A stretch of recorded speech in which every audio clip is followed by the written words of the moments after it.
Petite réflexion de début d'après-midi, après avoir écouté la vidéo que je mettrai en lien en dessous de celle-ci, où la conclusion de cet astrologue me convient.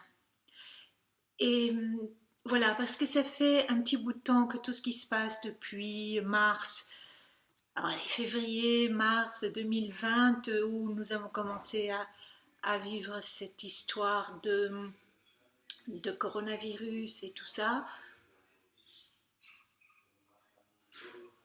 Moi, tant pis, il y a du bruit en dessous, c'est pas grave. Euh, Plus on avance là-dedans, plus je reçois cette intuition.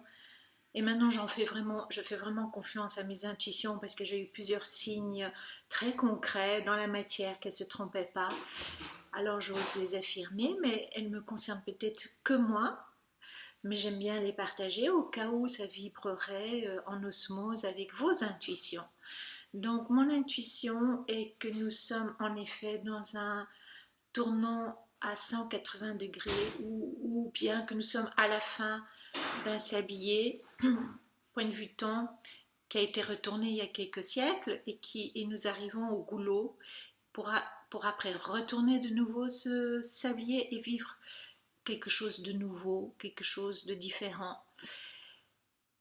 Donc je suis persuadée que ça ne sert à rien de vouloir sauver quoi que ce soit de cet ancien monde, que ça ne sert à rien de vouloir garder quoi que ce soit de cet ancien monde et que ça sert surtout à rien d'utiliser ce qui a été créé et fait dans cet ancien monde.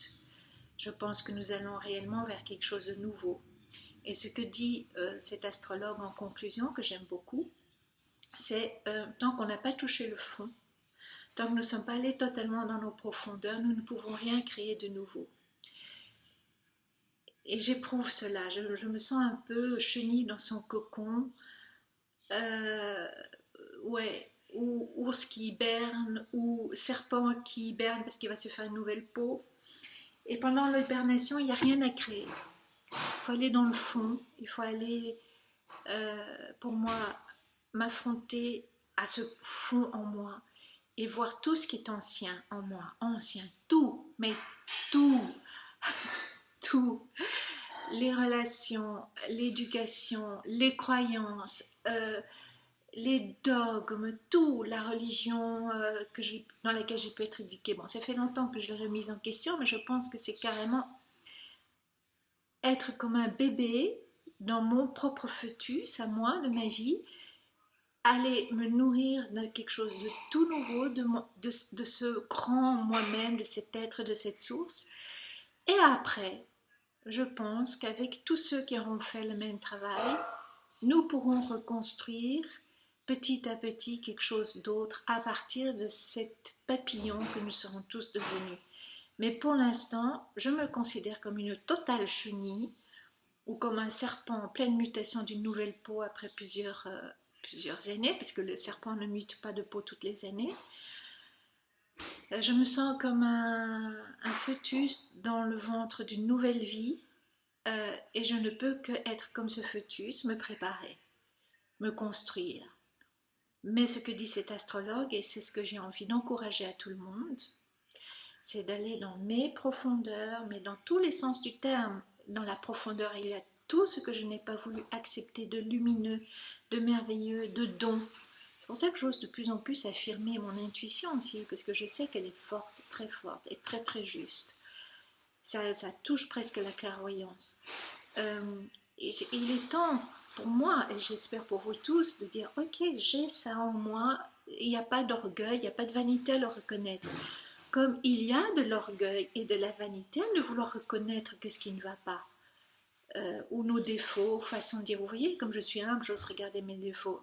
Non, l'humilité, c'est tout regarder, et les qualités, et ce qu'on appelle des défauts, qui pour moi n'en sont pas, ne sont que des boucliers, ou des choses qu'on nous a implantées par l'éducation, par les exemples, par l'école, par beaucoup de choses qui ne m'appartiennent pas. Ça, j'en suis certaine.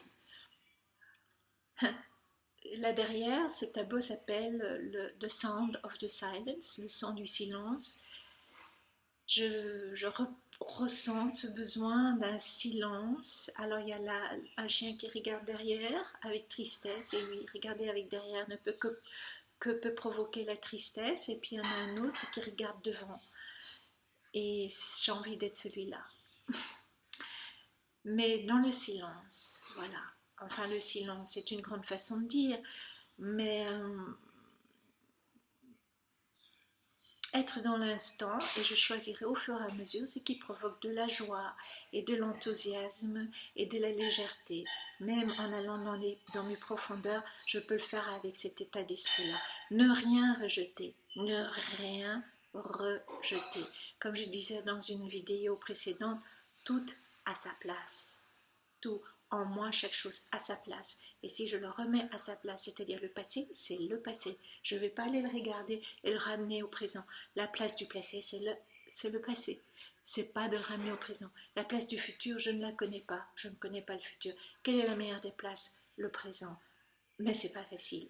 Mais j'essaierai et je vous en dirai plus. À bientôt. Ciao.